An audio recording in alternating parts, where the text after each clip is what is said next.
కేటీఆర్ గారు ఒక స్పీచ్లో ఒక మీట్లో స్టూడెంట్స్తో కూర్చొని యూనివర్సిటీకి పోతే అక్కడ చాలామంది గర్ల్స్ కానీ అబ్బాయిలు కానీ అందరూ కూడా అడుగుతూ ఉంటారు, సార్ మీరు 10 years అని మనం సక్సెస్ఫుల్గా మన గవర్నమెంట్ 10 years మనం సక్సెస్ఫుల్గా చేసుకున్నాం తెలంగాణలో, కానీ ఎక్కడ కానీ మీకు పబ్లిక్ సర్వీస్ కమిషన్ కానీ అదేవిధంగా సర్వీత ఎగ్జిక్యూటివ్ కానీ నాన్ ఎగ్జిక్యూటివ్ పోస్ట్ మనం ఎక్కడ చూడలేదు. ఇంకా నిరుద్యోగతంగా పెరుగుతుంది అధ్యక్ష, లక్షలు పెరుగుతుంది కదా ఇక్కడ రాష్ట్రంలో. కానీ మన పక్కనున్న రాష్ట్రం చాలా వరకు ఆర్థికంగా వెనకబడిన రాష్ట్రం ఆంధ్రప్రదేశ్.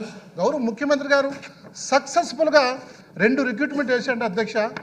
అంటే అదే అధ్యక్ష, ఎందుకంటే మన ప్రభుత్వం దృఢ సంకల్పం అధ్యక్ష. ఈరోజు నిజంగా కేటీఆర్ గారు ఆన్సర్ చెప్పలేకపోయినాడు. ఎందుకంటే ఆంధ్రప్రదేశ్లో 2 పబ్లిక్ సర్వీస్ కమిషన్లు ఈరోజు రిక్రూట్మెంట్ సక్సెస్ఫుల్గా ఇంటర్వ్యూ అయిపోయి రిక్రూట్మెంట్లో చేరినారు. దాంతోపాటు ఎన్నో ఎగ్జిక్యూటివ్ నాన్ ఎగ్జిక్యూటివ్ పోస్టులు, అదేవిధంగా మెడికల్ డిపార్ట్మెంట్ ఎన్నెన్నో వేల పోస్టులు, పోలీస్ సంబంధించి ఎన్నెన్నో రిక్రూట్మెంట్లు.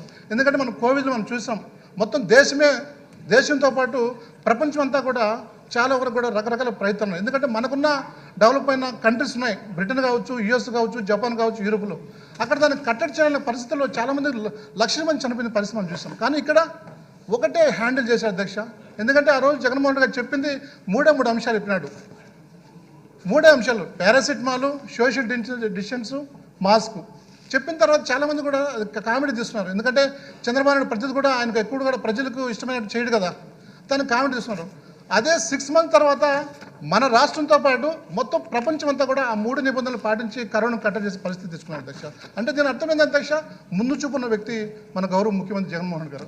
అందుకే ఈరోజు ప్రతి సెక్టర్లో, ప్రతి రంగాల్లో వెనకబడిన ఎక్కడెక్కడ ఎవరైతే ఉన్నారో టార్చ్ లైట్ వేసి వాళ్ళందరినీ కూడా ఉనికి కాపాడే పరిస్థితి చూసాం. వాళ్ళందరినీ కూడా ఉదాహరణకు ఒక ఎడ్యుకేషనే కాదు, ఈరోజు మనం చెప్పే ముందే అనుకున్నాం, ఎడ్యుకేషన్ అనేది ప్రాణం పోస్తుంది, వాడు నిలబెడుతుంది, వాడి యొక్క ఇమేజ్ ఎక్కడ పెంచుతుంది ఎడ్యుకేషన్ అనేది. ఈరోజు 1000 కోట్లు ఉండొచ్చు, 1,00,000 కోట్లు ఉండొచ్చు, కానీ చదువు అనే ఒక సంపద ఉంటే ఆ సంపద అనేది చదువు అనేది క్రియేట్ చేస్తుంది. దానికి ఉదాహరణగా ఈరోజు అమ్మబడి మనబడి నాడు చూస్తున్నాం అధ్యక్ష.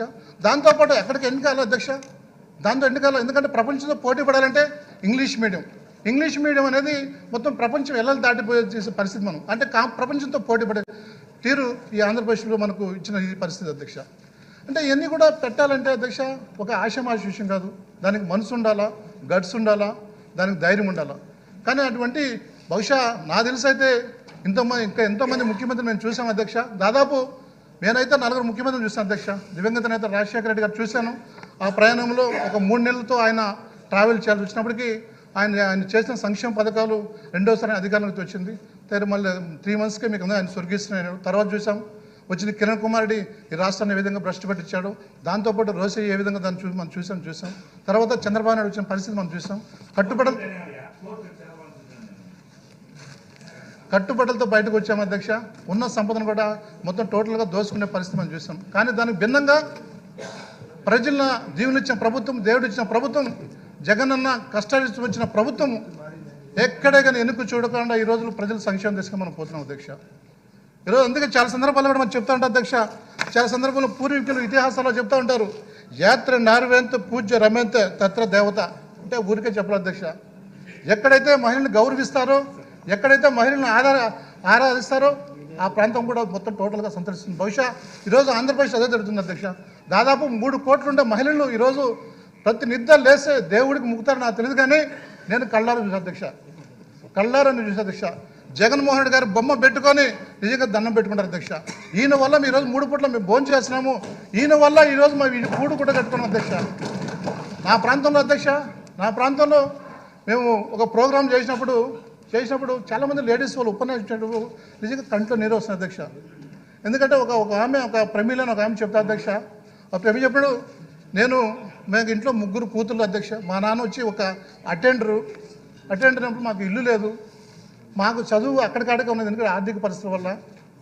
కానీ జగనన్న వచ్చినాక మాకు ఇల్లు ఒక ఏర్పడింది. దానికి ముందు ఏమంటే మాకు మళ్ళీ ఒక పెళ్లి చేయాల్సి వస్తుంటే ఆ ఇంట్లోనే మళ్ళీ 3తో పాటు ఇంకోరు మళ్ళీ మాకు ఎక్కడ ఉండాలో దేవుడు అనుకుంటున్నాం. జగనన్న వచ్చాడు, ఇల్లు వచ్చింది అధ్యక్ష. దాంతోపాటు మాకు పెళ్లికి సంబంధించి అన్ని వనరులు కూడా క్రియేట్ చేసిన అధ్యక్ష. దాంతోపాటు నాకు వాలంటీర్ వచ్చింది అధ్యక్ష. దాంతోపాటు మా ఇంట్లో ఒక అమ్మాయికి ఏదైతే సచివాలయానికి సంబంధించి ఒక జాబ్ వచ్చింది. దీంతో అనుకున్నాం అధ్యక్ష, దేవుని అయితే నేను చూడలా, కానీ జగనన్నే నా కోసం వచ్చింది ప్రభుత్వం అని చెప్పిందంటే అంతకంటే ఏమున్నా అధ్యక్ష. ఈరోజు పక్క రాష్ట్రాల్లో కూడా స్టూడెంట్స్ వాళ్ళ మీట్ పెట్టినప్పుడు సక్సెస్ఫుల్గా